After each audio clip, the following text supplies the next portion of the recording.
साथ कर्नाटक के खास करके एक मोहतरमा ने जो आवाज़ बुलंद की अपने, आज उनकी आवाज़ बुलंद होने से काबीना में एक आवाज़ उठी। वो आवाज़ को सुनते हुए सिद्धरामैया साहब ने ये कानून पास किया है कि जो भी किसी मज़हब के बारे में अगर बोलता है तो उसके लिए 7 साल की सज़ा मुकर्रर की है और नान बोले वाले जो है उनके ऊपर केस किया जाएगा। रहमतुल्लाहि व बरकातहू। आज वक्त की अहमियत और वक्त की ज़रूरत के हिसाब से कर्नाटका हुकूमत ने 18 तारीख को का बिल पास किया है, जिसको 2014 से बीजेपी हुकूमत ने और आरएसएस ने और कई ऐसे तंजीमें हैं जिसने एक हिंदुस्तान में ये माहौल बना रखा है कि अपने हेट स्पीचेस से और अपने जो ख़ास करके इनकी जो एक सोच थी कि एक मुसलमानों को एक माइनॉरिटी के ख़ास करके जितने भी मज़हब आते हैं हर मज़हब को जो है ना ये लोग टारगेट करके अपने जो हुकूमत में बैठे हैं। तो आज सिद्धरामैया हुकूमत ने एक बिल पास किया है जिसमें पिछले काबीना में जो मोहतरमा कनीज़ फातिमा और फराज इस्लाम साहब ने एक सिद्धरामैया साहब को एक कंप्लेंट दर्ज की थी, एक मेमोरेंडम दिया गया था जिसमें ये बताया गया था कि कर्नाटक में कुछ ऐसे लीडर्स हैं, कुछ ऐसे तंजीमें हैं जो अपने हेट स्पीचेस से अपनी बेकार जो है ना तकरीरें और बेकार जो है ना स्टेटमेंट से ये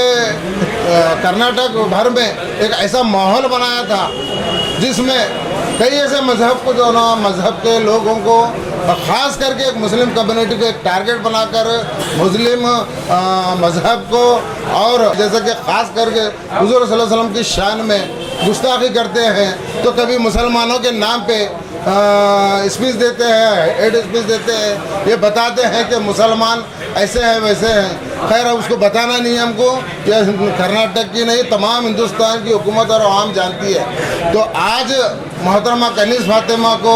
मुस्लिम चौक पे बुलाकर यहाँ की आवाम ने, गुलबर्गा नॉर्थ की आवाम ने उनको तहनीत पेश की, फराज इस्लाम साहब को तहनीत पेश की गई क्योंकि मोहतरमा एक वाहिद एमएलए हैं जिन्होंने सिद्धरामैया के पास जाकर इस बात की कंप्लेंट की थी। यहाँ पे जब यथनाल जैसे फिरका परस्त लीडर जो बार बार यहाँ पे आकर ऐसे स्पीच देना एक मुस्लिम कम्युनिटी को खास करके टारगेट कर जो हमेशा मुसलमानों को जो तकलीफ़ देते थे, मुसलमान को ही नहीं ऐसे कई मज़हब के लोग हैं, ये लोग अपनी सियासत के लिए हमेशा जो है ना टारगेट करके तो एक मजहबी खेल खेल रहे हैं। तो मोहतरमा ने जो काम किया है ये काबिल सताइश है, हम उनकी तारीफ करते हैं, उनकी सताइश करते हैं उनको। हम अपना लीडर के साथ साथ कर्नाटक के खास करके एक मोहतरमा ने जो आवाज़ बुलंद की अपने, आज उनकी आवाज़ बुलंद होने से काबीना में एक आवाज़ उठी। वो आवाज़ को सुनते हुए सिद्धरामैया साहब ने ये कानून पास किया है कि जो भी किसी मज़हब के बारे में अगर बोलता है तो उसके लिए 7 साल की सज़ा मुकर्रर की है और नान बोले वाले जो है उनके ऊपर केस किया जाएगा। तो अभी कई ऐसे उसके तफसीलात भी आने वाले हैं, आने के बाद पूरा डिटेल मिलेगा। आज कल वो कानून आता है, आज गुलबर्गे का एक्स MP बोकलाहट में इनकी जो सोच है, इनकी सोच हमेशा मुसलमानों को खास करके एक मज़हब को टारगेट करके हमेशा इन जो अपनी सियासत कर रहे थे, आज जो बोकलाहट में वो आकर DC ऑफिस में एक मेमोरेंडम देते हैं कि हम ये कानून को नहीं मानते। तुम्हारी सोच क्या है वो सोच तुम आज बता दिए हैं। तो समझना चाहिए हिंदुस्तान का हर सेकुलर आदमी समझना चाहिए कि बीजेपी की सोच क्या है। कल बिल पास होता है, आज एक्स MP बीजेपी का आकर वहाँ पे एक मेमोरेंडम देता है कि हम ये कानून को नहीं मानते। एक मासूम बच्चा भी अगर कोई बयान देता है तो बयान देगा या फेसबुक पे कुछ डाल देगा तो उसको सज़ा होंगी बोलते हैं। नादान कोई भी नहीं है, जानबूझकर देने वाले ये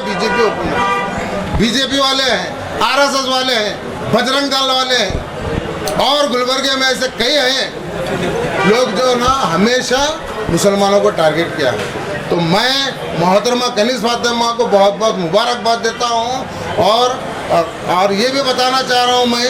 कि हमारे भी कम्युनिटी के, ये एक कम्युनिटी के लिए नहीं बना है कानून, ये तमाम कम्युनिटी के लिए बना है। अगर कोई भी किसी के मज़हब के बारे में अगर बोलता है, कोई भी अपने किसी मज़हब के बारे में अगर छेड़खानी करता है तो वो आगाह हो जाए, होशियार हो जाए। तुमको जो है ना 7 साल भुगतना है। गुलबर्गे में ख़ास करके जो है ना कई तंजीमें हैं जो हमेशा मोहतरमा के ऊपर आवाज़ उठाते थे कि ये बोलते नहीं। आज उनका बोलना, ये कानून पास होना, ये उनकी सलाहियतों का, ये उनकी जो है ना यहाँ के करना, गुलबर्गा के नॉर्थ का खास करके जो नुमाइंदगी कर रहे हैं, इस बात का सबूत है कि वो एक काबिल और खमरुज़लाम की अहलिया है जिन्होंने